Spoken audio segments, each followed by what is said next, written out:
Hi, my name is Bri and I am back for an updated video on the addiction series.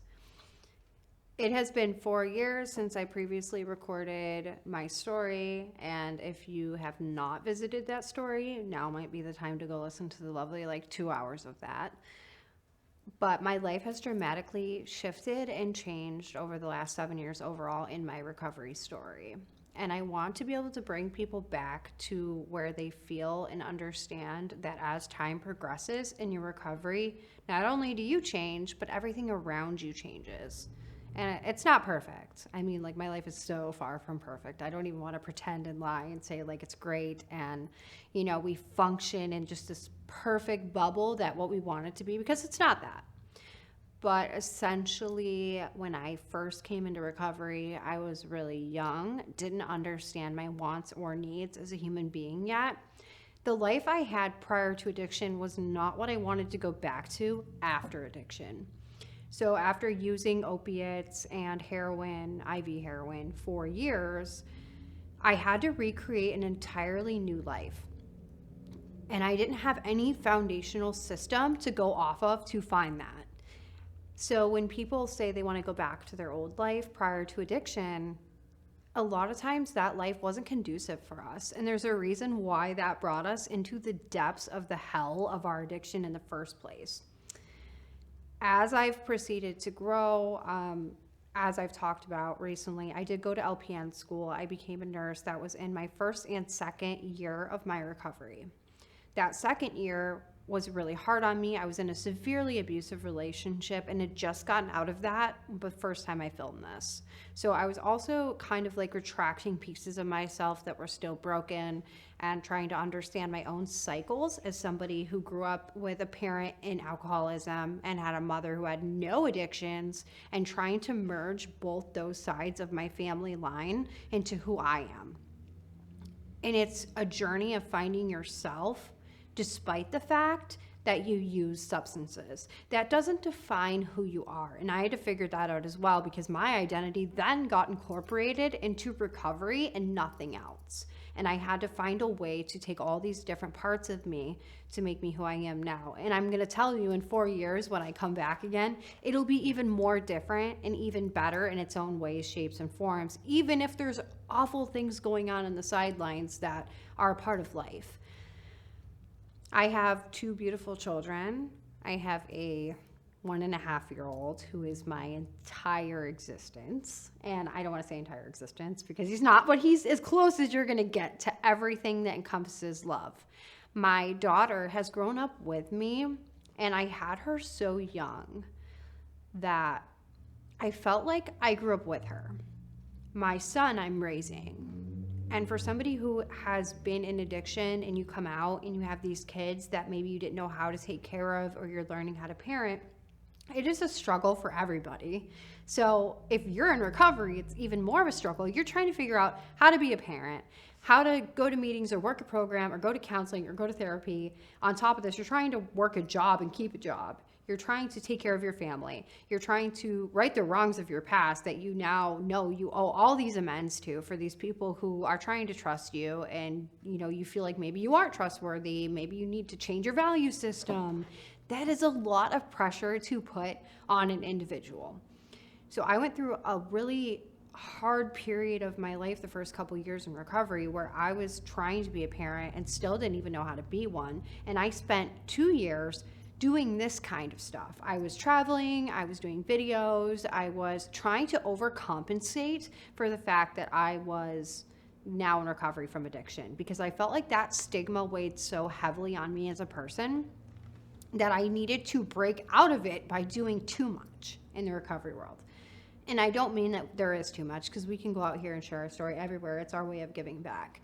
But essentially, there is a point where you are almost doing it, for at least myself, it was to kind of make people not view me in the lens of just some drug addict who had somehow managed to get lucky enough to find herself again, and that I was still viewed in that lens that addicts are viewed in. I don't even like to use the term addicts, because people that are using substances are just not well yet. They're trying to find wellness. They're comfort seeking. That's what I was doing. And I didn't know it when it was happening.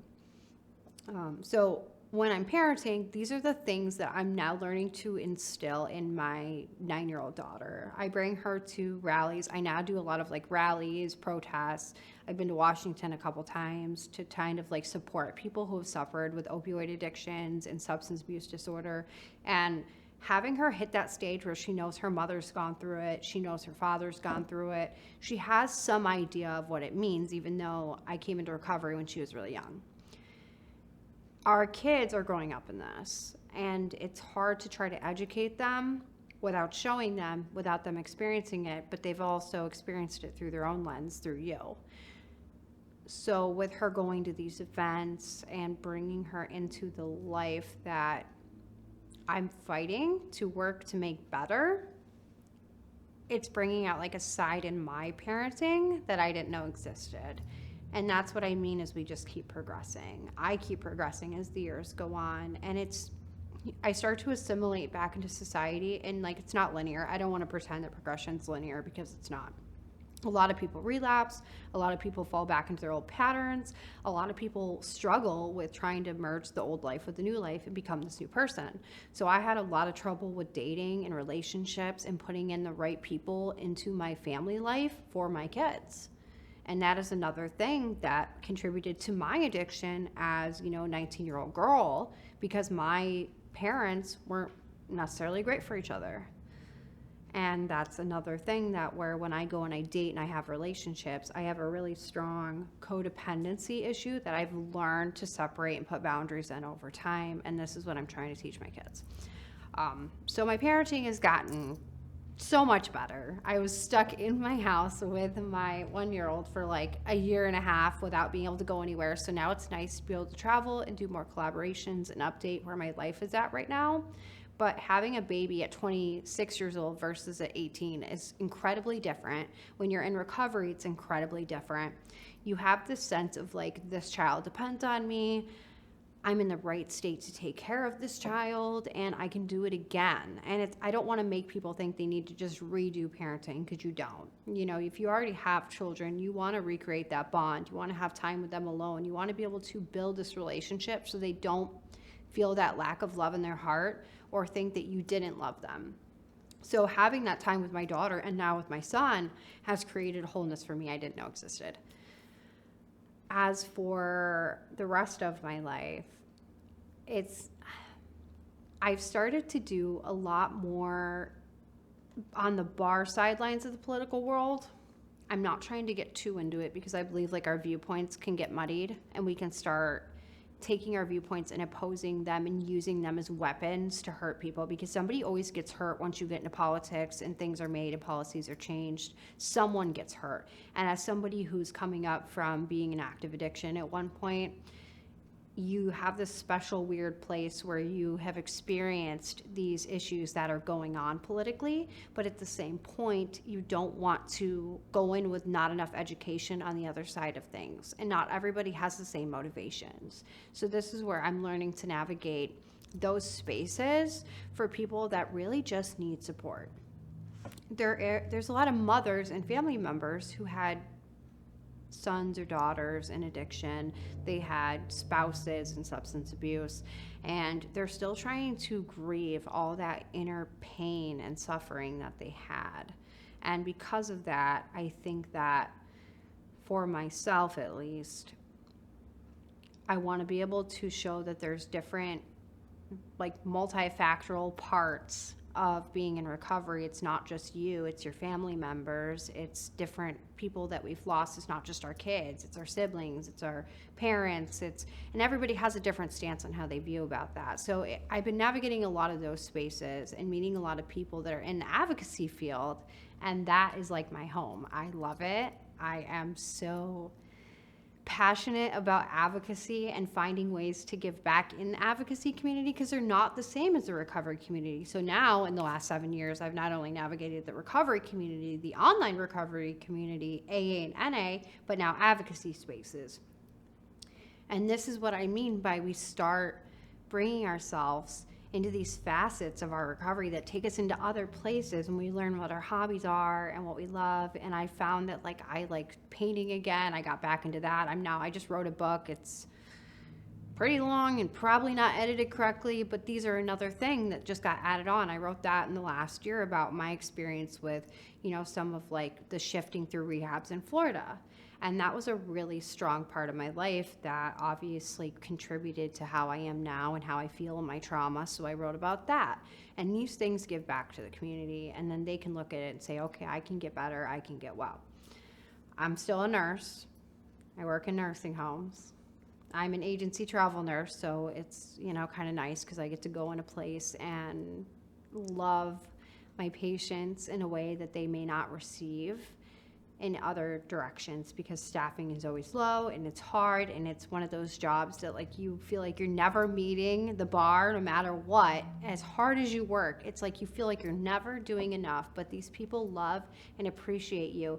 And I'll tell you, the elderly people do not care where you've been or what you've done. I have explained my story to so many people in their 80s, 90s, and they don't care. They want to be loved. They're so proud of you. This is what I want people to understand, is the judgment we perceive on ourselves almost comes from in us. It's not always the people around us. Sometimes we want to say that the stigma that's put on us is created by society, and partially it is, but when we're perceiving that, it's almost directed back at us. And I had to learn that when I started to find confidence in myself, and I started to feel like I looked good, and I started taking care of myself, and I started keeping my jobs and keeping my family together and functioning more well inside and outside, that I wasn't worried about how I was perceived in quite the same light, if that makes sense. So when I see people, like the person who's filming this right now, that want to give back and inspire the other side of maybe something they do or do not understand, so we can empathize with other people and sympathize, it's part of us coming together and creating unity. And I think that's become my goal over the last year, is to find ways to create more unity amongst everyone. So instead of fighting each other and, looking at people that struggle with substance abuse as like a moral dilemma, help them find a way out of the comfort-seeking coping skills and show them that it doesn't have to be like that. And there's also dependency, and people don't always understand that dependency doesn't quite mean the same thing as substance abuse disorder. They go hand in hand, but some people go into a surgery and end up addicted from pills. Now, I was on pills. When I was 16, I was on them. It wasn't from a surgery. It was because I had friends who did them, and I started dating a guy who was using them, so I got addicted. But the reason why it was so accessible to me was the same reason it was accessible to everyone else. And the thing is, they were handing them out very readily at one point. So now we had a generation where our parents had them up in their cabinets, not mine specifically, but they were up in people's cabinets, and it was so easy to just reach a hand out and go, hey, do you want one of these? And you think they're harmless. As a child who's like 14, 15 years old, you're experimenting, you're smoking pot possibly, and doing all these other things, and you start taking these pills and they're opioids, and then immediately you realize like you're addicted within the first year of probably using them, and you start getting sick, you have withdrawals. And as a teenager, you don't understand what that means. So you're like, okay, well, why am I sick? Do I have a cold? Why am I missing more school? And you're asking yourself these questions, but you don't want to contribute it to the pills that you're taking every day and the partying that's going on every weekend. And then it spirals and it spirals. And eventually they had to cut people off of these scripts because they knew they were very addictive. They knew people were struggling with this. They knew that they had to cut back or they were going to get in trouble. A lot of these big companies knew what they had done to the system, and now they were trying to pull back on that because they knew it was creating issues, and a lot of people were addicted. So then you end up with people who go to the streets for heroin. And it was not a soft transition from pills to heroin for me. Like, I remember it was a bumpy one. It was like a big moral dilemma for me because I judged people that used heroin. I thought that that was like the junkie thing to do.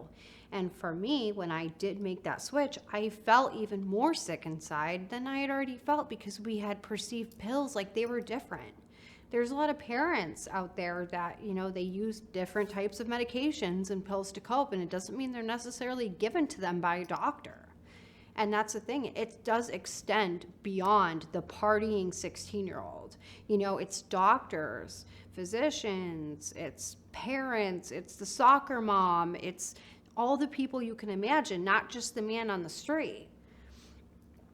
And that's where we come together when we understand this. Even if it's just a brief understanding that it's so much more beyond what we stereotypically think it looks like. Addiction is very all-encompassing, and it's very deceptive, and it doesn't always make sense. My biggest struggle has been, I have obviously dated people in recovery, and that comes with their own dilemmas. And with that has come, people that have obviously relapsed or gone through a lot of pain, and that brings suffering to my family and my life. And I had to learn throughout the years that what I wanted in a partner was also different. And this is another thing that people don't realize. We think that we're limited sometimes, I did, that I was limited to another recovering addict to understand me. I thought the only way I could partner up with somebody and have a life where we understood each other was if they were also in recovery. I didn't want to date somebody who's still using. But the thing is, when I'm 3 years out and the other person's 1 year out, you're in really vulnerable positions. And I kind of portray online this essence that I'm like, know what I'm talking about sometimes, or I'm going to come in and just like save someone. And I had this complex for a long time that I needed to save people because I grew up in addiction. I had a parent with it. I had a sibling that died from it. I had, exes that passed away from it. I mean, like, it just was everywhere. Like, I couldn't escape it.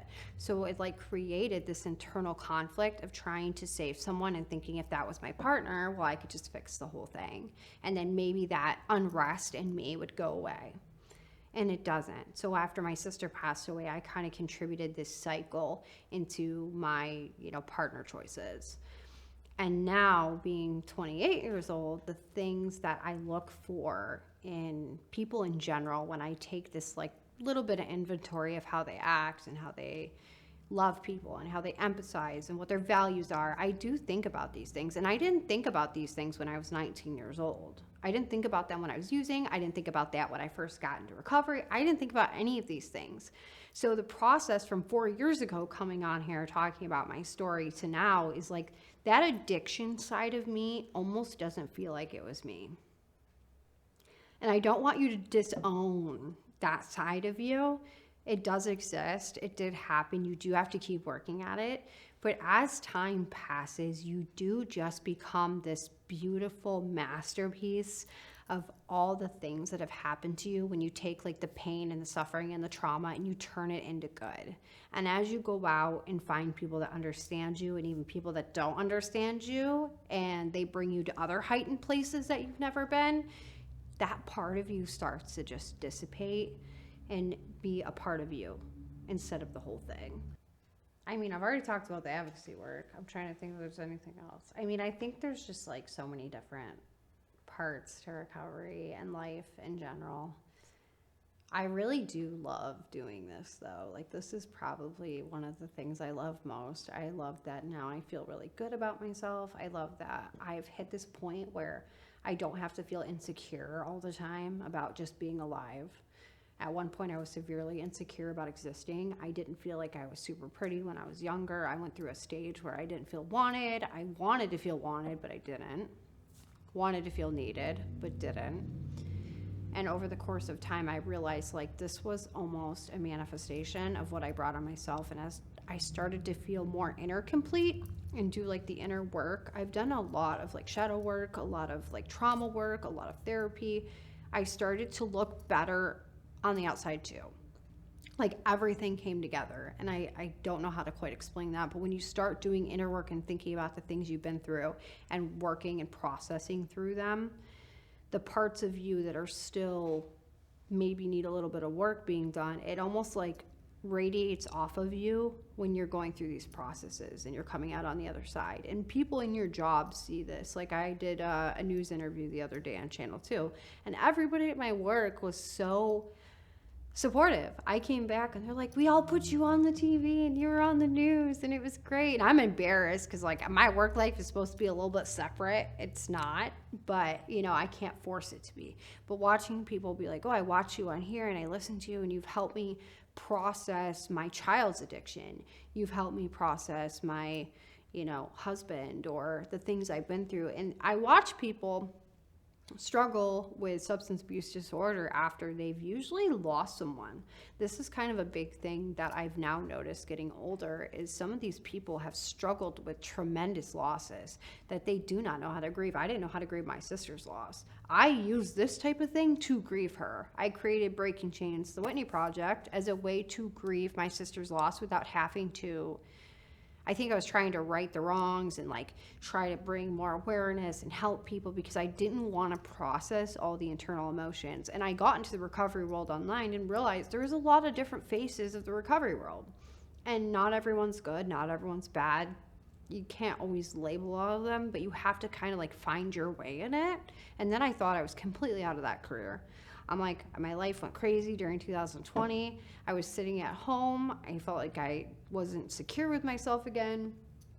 You know, my relationship wasn't working out, and my financial aspects were still not, I mean, they're still not great. Like, I still spend too much money, so we're gonna pretend that doesn't happen. But at that point, I was spending way too much money, and my house was a mess. I had so much clothes in my house because I was hoarding things like I did in my childhood, now hoarding stuff because I grew up without money, and I just felt like severely alone and broken. And that's in recovery.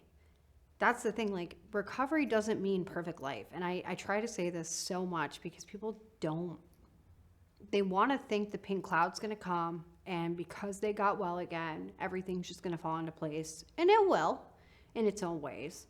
But that's through the pain, that's through suffering, that's through different things that bring you to that point. And we learn life is not black and white. Life is just going to go the way it's going to go. We have to live it on life's terms. So we can't expect all these things. No matter how much work we're putting in, people still pass away. You know, bad things do happen, but we can have like a better mindset on how we handle it. And if we're really willing to open ourselves up and get raw and get deep with ourselves and ask the hard questions that we don't want to ask to others and ourselves, we find this authentic version of us that we didn't really know existed. And it changes as we get older. I always thought that I was going to be like this personality type. I was going to like these things. I was type B, and that was it, and it wasn't going to change. And as I've gotten older, I've almost like shape shifted into different versions of myself while carrying the good pieces. And I've started to look at things I do that I don't like, and things I do to other people that I don't like. I can be extremely manipulative if I want. That's in me. I know that, you know, but it doesn't mean I'm going to use it. There's a difference. And as we start to interact with people who are in pain, who are mad at us, are we going to respond? Are we going to tear them in half because we're in pain too? And these are really hard questions. It doesn't mean it's going to be perfect. It doesn't mean you're not going to lash out when you're mad. It doesn't mean you're always going to handle every situation gracefully. But you do learn that if you play by the rules of what feels good and what feels good to other people and treating them the way they want to be treated, life does kind of start to get easier and better, and people sympathize and they like you, and they don't treat you like you're just an addict. So that is something that I think is really important. We can live very normal lives. I mean, to the point of where you forget that your addiction existed, and I don't want you to forget, because we do need to be reminded of where we came from.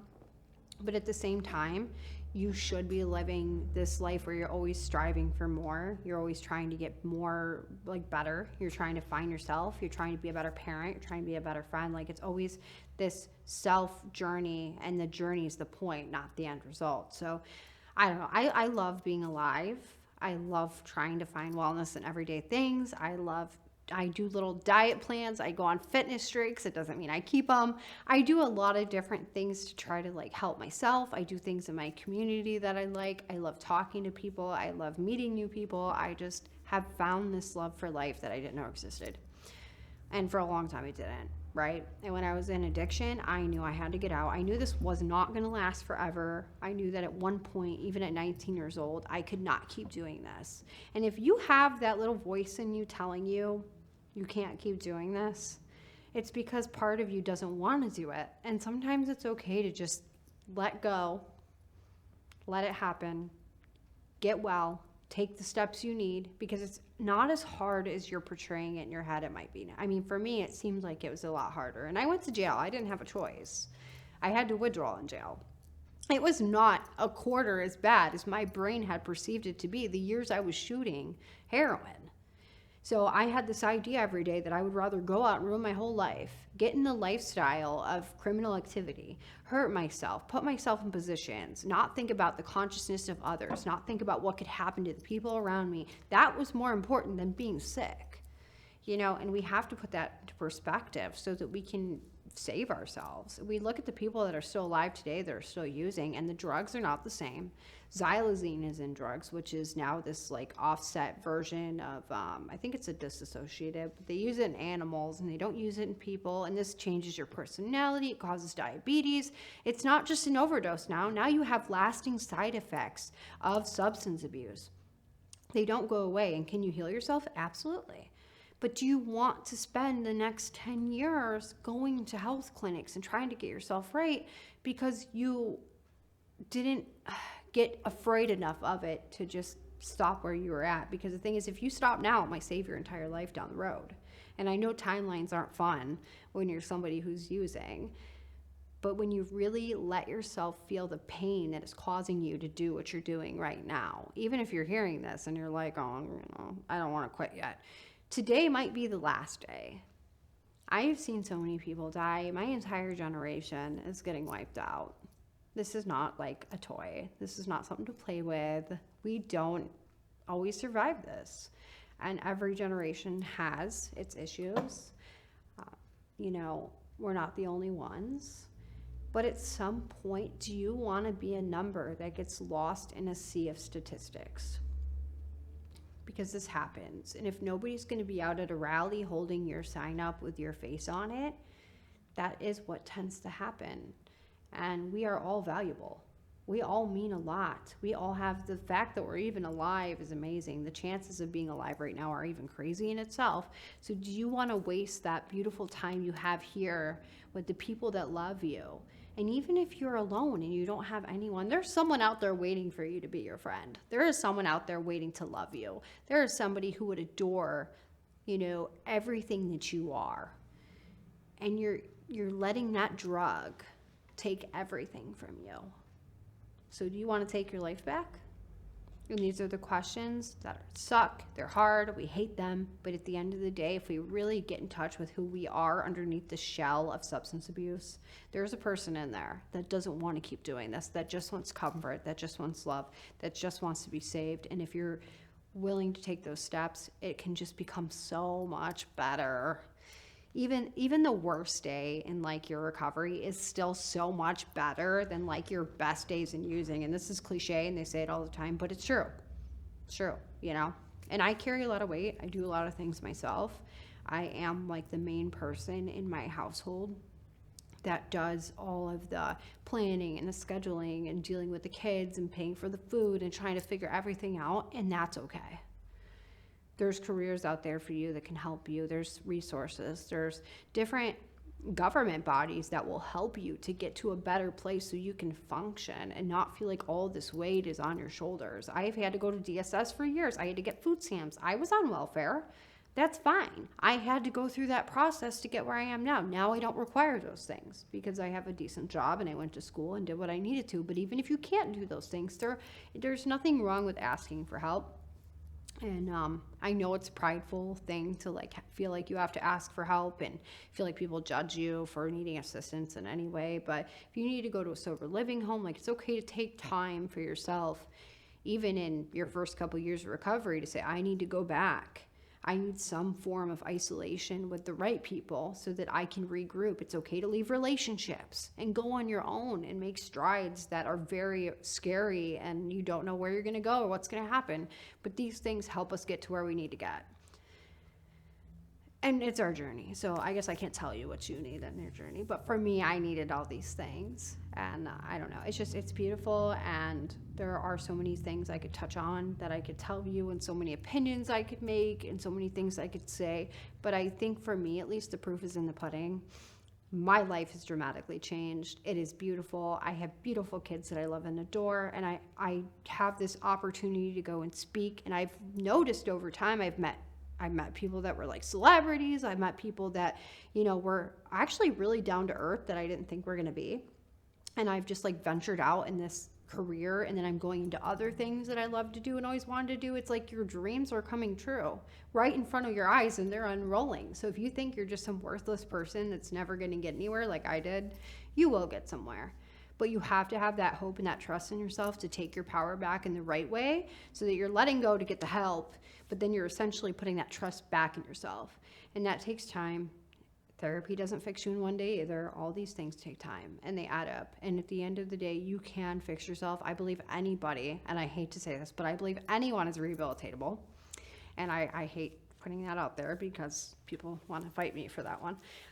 But I do believe there's many options we haven't discovered. There's a lot of medicines we haven't ventured into yet. And we all have this beautiful power and uniqueness to us that can, without even talking to someone, you can help other people too.